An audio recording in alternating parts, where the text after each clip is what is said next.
Mandargiri hills, जहां nature और history का मिलन होता है। यहाँ की हर हवा में है शांति और हर पत्थर के पीछे छुपी है एक कहानी। तो आइए चलते हैं इस अनोखे सफ़र पर, जहां हर मोड़ पर है एक नया अनुभव।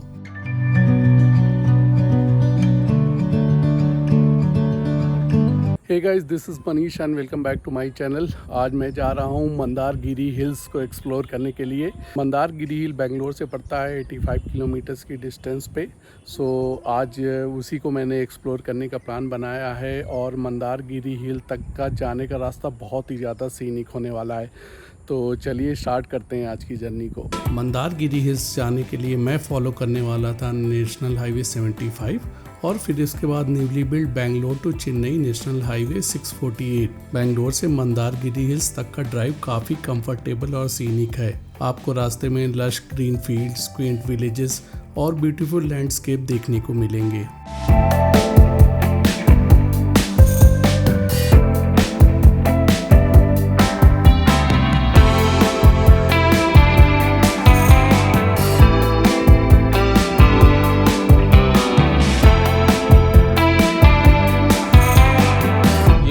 बेंगलोर टू चेन्नई एक्सप्रेसवे बहुत ही अच्छा लग रहा है, अभी नया ही बना है। स्टार्टिंग में मुझे थोड़ा सा ट्रैफिक मिल रहा था NH 75 पे, फिर गूगल ने फिर मुझे इस न्यू हाईवे पे कट दे दिया और अभी तक तो ड्राइविंग बहुत ही स्मूथ जा रही है। अभी तक इस न्यू हाईवे में NH 648 इसका नंबर है का एक्सपीरियंस बहुत ही अच्छा रहा। काफ़ी वेल मेंटेन्ड हाईवे है, टोटली न्यू है और अभी इस पे ये टोल गेट भी स्टार्ट हो गया है। तो अभी देखते हैं इसका चार्जेस वगैरह कितना है। बट मुझे बीच सिटी से नहीं जाना पड़ा, अदरवाइज़ क्या होता है मैं वाइट फील्ड से निकला था, फिर उसके बाद फिर मुझे यशवंतपुर साइड से होते हुए फिर नील मंगला होते हुए जाना पड़ता और एटलीस्ट मेरे 1 घंटे एक्स्ट्रा लगते। इधर भी 2 आवर्स ही दिखा रहा है, बट उधर तो मुझे एटलीस्ट 3 आवर्स तो लग ही जाते जाने में। तो चलिए, अब तक का एक्सपीरियंस गुड है। मैं तो सजेस्ट करूंगा कि अगर आप लोग वाइट फील्ड साइड से आ रहे हैं तो ये न्यू NH 75 लेकर के फिर ये बेंगलोर टू चेन्नई एक्सप्रेसवे ज़रूर ले लीजिए।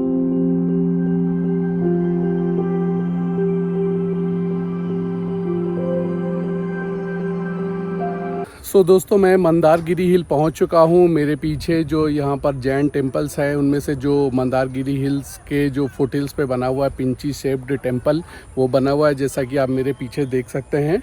और जस्ट मेरे पीछे ये मंदारगिरी हिल भी दिखाई पड़ रही है। तो जस्ट पहले मैं थोड़ा इवनिंग में पहुँचा हूँ, तो पहले मैं ये टेम्पल को एक्सप्लोर कर लेता हूँ। फिर उसके बाद यहाँ पे 450 स्टेप्स जो इस मंदारगिरी हिल्स पे उस पे चढ़ के फिर ऊपर के टेम्पल्स वगैरह को एक्सप्लोर करेंगे। और यहाँ पर एक मिडाला लेक करके भी है, उस लेक को भी एक्सप्लोर करने वाले हैं। बहुत ही ब्यूटीफुल ये जगह लग रही है।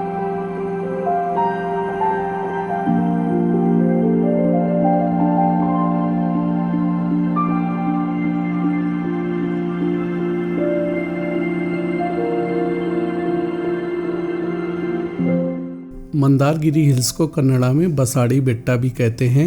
आप जैसे ही यहाँ पहुँचेंगे, मंदारगिरी हिल के फुट हिल पे बना गुरु मंदिर दिखाई देगा। ये एक जैन टेम्पल है जो मोर पंख की शेप में बना हुआ है। इस टेम्पल के कंपाउंड में ही चंद्रनाथ तीर्थंकरा की एक लॉन्ग स्टेचू भी दिखेगी। इस टेम्पल की हाइट और ब्यूटी आपको अमेज कर देगी।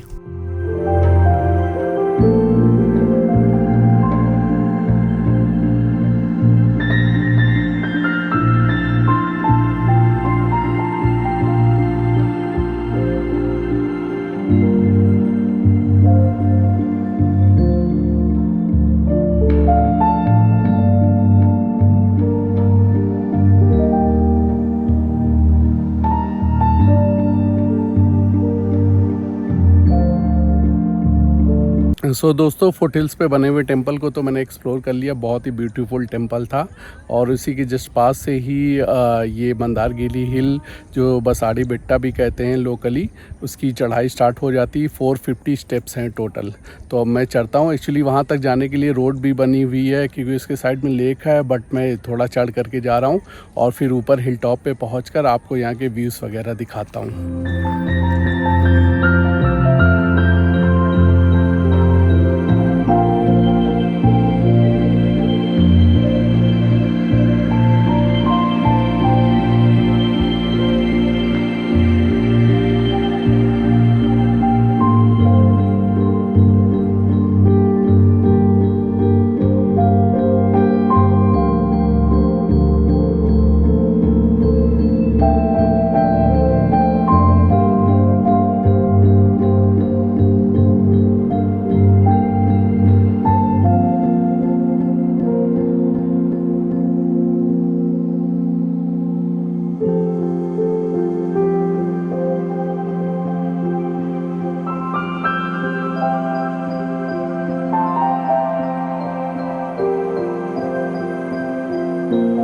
बसाड़ी बेट्टा को जैन भक्तों के लिए एक इम्पॉर्टेंट पिलग्रिमेज साइट माना जाता है। यहाँ के टेम्पल्स और स्ट्रक्चर्स सेंचुरीज पुराने हैं और इनकी आर्किटेक्चर बहुत ही इम्प्रेसिव है। हिल टॉप पे टोटल 4 टेम्पल्स हैं, जिसमें से 2 टेम्पल 12th सेंचुरी के हैं और बाकी 2 14th सेंचुरी के। टेम्पल के अंदर आपको एक अलग ही शांति का एहसास होगा। यहाँ की कार्विंग्स और आर्किटेक्चर देखने लायक हैं। यहाँ पर आपको जैन कल्चर के बारे में बहुत कुछ सीखने को मिलेगा।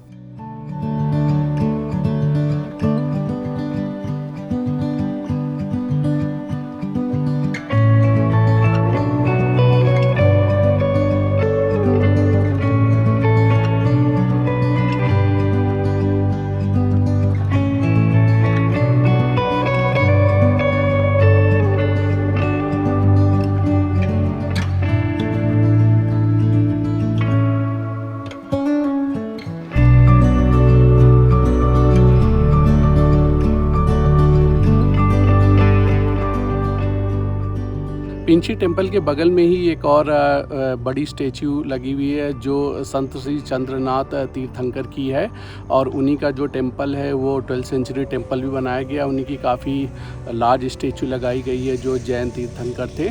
और आप नीचे जब आते हैं तो या तो आप डायरेक्टली हिल के ऊपर जा सकते हैं, बट आज थोड़ा जैसे मैं लेट था तो मैं जल्दी ऊपर चला गया था और उससे पहले ही मैंने नीचे के टेम्पल के दर्शन कर लिए थे बिकॉज़ वो 6 o'clock क्लोज़ हो जाता है। तो अंदर दर्शन अच्छे रहे। मेन पिंची टेम्पल के अंदर फ़ोटोग्राफ़ी अलाउड नहीं है, ऊपर जाकर के आप बाहर से कर सकते हैं फ़ोटोग्राफ़ी या वीडियोग्राफ़ी। और ऊपर से सनसेट का व्यू बहुत ही ज़्यादा मिसमराइजिंग था, मतलब मेरा जाने का मन ही नहीं कर रहा था, इतने सारे शॉट्स मैंने वहाँ पर ले लिए। तो ये एक अच्छी 1 day ट्रिप है। ऊपर पानी वगैरह आप ले करके जाना because water was not available there. और if you want to eat something there are some small eateries below the down hill of this Mandargiri hill. और बाकी आप अपना थोड़ा सा सामान ले करके आइए, that will be better.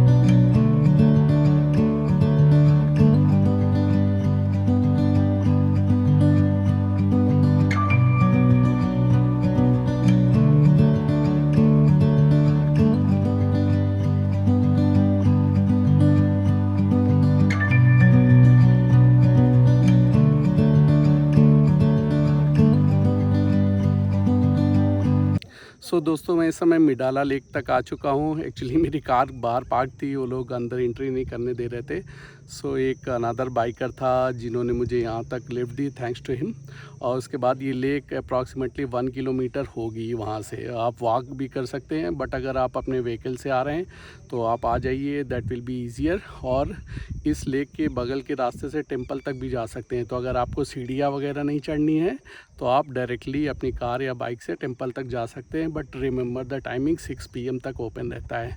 But lake में तो अभी तक आ सकते हैं।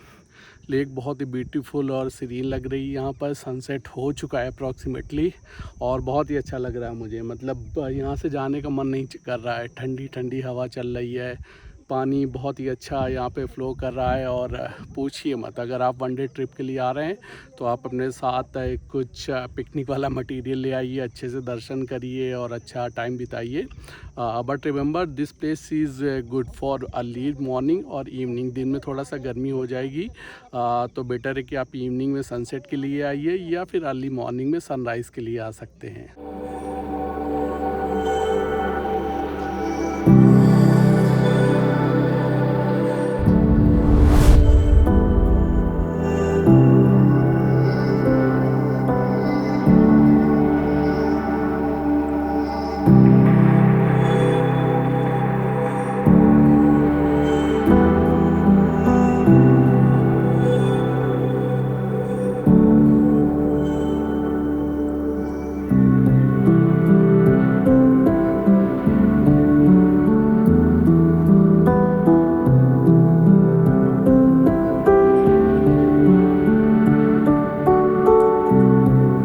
चलिए दोस्तों, फिर आज के ब्लॉग को यही एंड करते हैं। इवनिंग हो गई और घर जाने का टाइम हो गया है। काश मैं पूरी रात यहाँ पर बैठ सकता, बट ऐसा हो नहीं सकता है। तो बताइएगा, did you like the blog? कैसा लगा आप लोगों को? अगर अच्छा लगा है तो लाइक शेयर सब्सक्राइब करना ना भूलें और अपने सजेशन और कमेंट्स ऐड करते रहिएगा। So take care, bye bye, see you in the next blog.